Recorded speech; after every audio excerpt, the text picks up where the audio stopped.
I'm here with disturbing news about our favorite gadgets, cell phones, tablets, Wi-Fi, etc.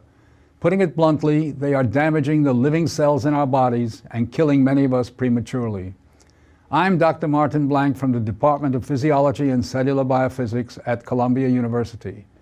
It is distressing for me and more than 160 colleagues who today are petitioning the United Nations requesting that they address this problem. We are scientists and engineers, and I am here to tell you we have created something that is harming us, and it is getting out of control. Before Edison's light bulb, there was very little electromagnetic radiation in our environment.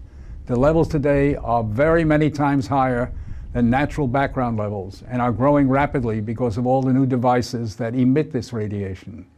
An example that a lot of us have in our pockets right now is the cell phone.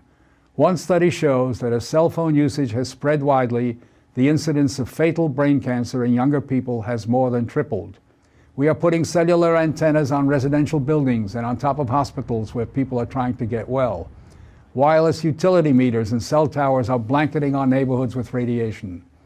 It's particularly frightening that radiation from our telecommunication and power line technology is damaging the DNA in our cells. It is clear to many biologists that this can account for the rising cancer rates. Future generations, our children, are at risk. These biologists and scientists are not being heard on the committees that set safety standards. The biological facts are being ignored, and as a result, the safety limits are much too high. They are not protective. More protection will probably result from full disclosure of possible conflicts of interest between regulators and industry. Rising exposure to electromagnetic radiation is a global problem.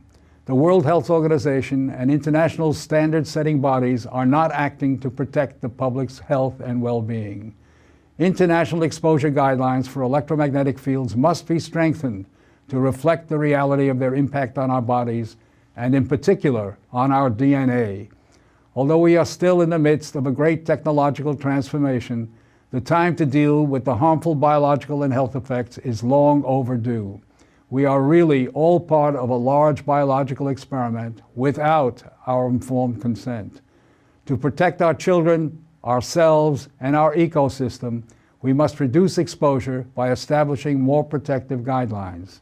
And so today, scientists from around the world are submitting an appeal to the United Nations, its member states, and the World Health Organization to provide leadership in dealing